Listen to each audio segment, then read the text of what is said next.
presentation is on leadership. For a long time now, I've been thinking the reason why it looks like in the whole world we have a lot of followers and very few leaders.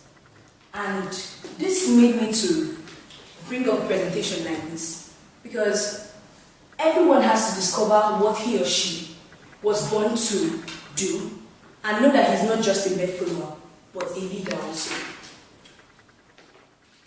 In this presentation today, I define leadership as the capacity to influence others through inspiration generated by a passion, motivated by a vision, birthed by a conviction, produced by a purpose. This definition was given by Miles Monroe, and great leaders like Miles Monroe, Mother Teresa, and Nelson Mandela ran with this definition. These great people discovered their purpose for life, and they got a conviction. It's not just okay to have a conviction, but when you have this conviction, you need a passion that will drive you to do what you're doing. And with this passion, it will inspire people around you to do what they see you do, not just you pursuing them to do what they ought to do. I'm going to tell us some truths in leadership. And one of the most important truths in leadership is that everyone was created to lead. At first, this statement sounded a bit funny to some people, and logically they were right. If everyone is a leader, then who should follow them? But from the Holy Book, the Bible, God made us understand that everyone was born to be a leader. That you are a born leader doesn't mean you are a made leader. As a leader, you are created and gifted in an area of gifting. You're made for an area of gifting. It's not just for you to have followers around you. A great leader is not seen or is not mentioned by the number of followers he or she has, but by the number of people he influences with his purpose. And that makes me give an illustration with a tree. Inside a seed is a tree. Every tree here is trapped in a seed. And that's exactly how leadership is. When God created everyone, we had a seed. We were born with this seed inside of us. And with this seed, a lot of people leave their seeds to lie dormant. That's why it looks like they are just mere followers. But right inside of them is a leadership ability. But they neglect this seed in their life, and it looks like they are just mere followers. But what are you meant to do? Naturally, we are all born leaders. But what do you do to improve yourself to be this true leader that God has made you to be? What you are to do is to plant this seed. Let this seed grow. Water this seed. Put it in a particular environment, not just in any kind of soil.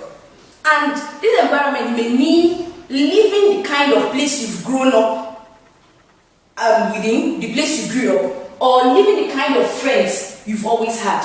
Because these people may be drawing you back. They could make this your seed dormant. But if a seed is put in the right position, if a seed gets everything it needs for growth, then there is nothing that will stop the seed from growing.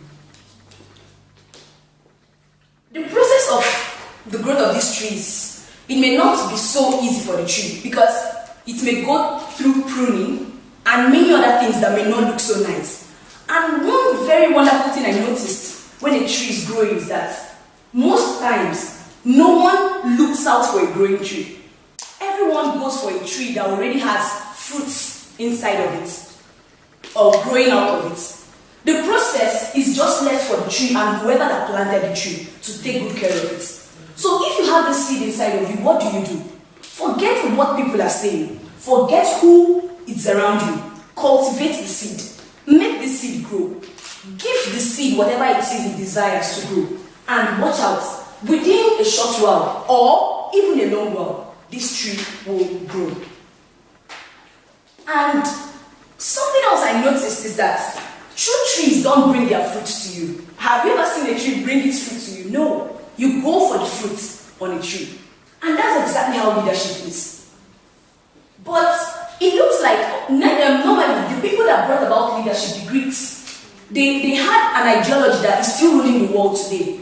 The Greeks are very great people. They are the ones that their ideas still rule the world today. And some of the wrong ideas they've brought, people are still living by them instead of changing it. Normally, the Greeks will say that a leader is someone that normally has natural endowments, someone that can speak audibly in public, and they make people limit themselves.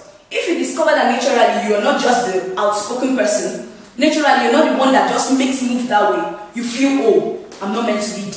All I need to do is go under the leadership of other people. But no, that's not what it ought to be. Because of this ideology that the Greeks have given us, it makes people limit themselves. But what does God want us to do? Even you that has discovered yourself as a leader, what you should do is create more leaders. Don't make people bosses. No. If you find yourself in a group and you've discovered who you are, what you should do is make others discover who they are also. And finally, that makes me have a conclusion that true leadership is discovering your gift and serving it to the world. Prepare these gifts very well. The world, everyone wants something that looks nice. So discover who you are. This wonderful seed that God has put inside of you. Discover and make it beautiful and serve it to the world. That's what true leadership is. True leadership is not by the number of followers you have. No. It's the number of people you influence by your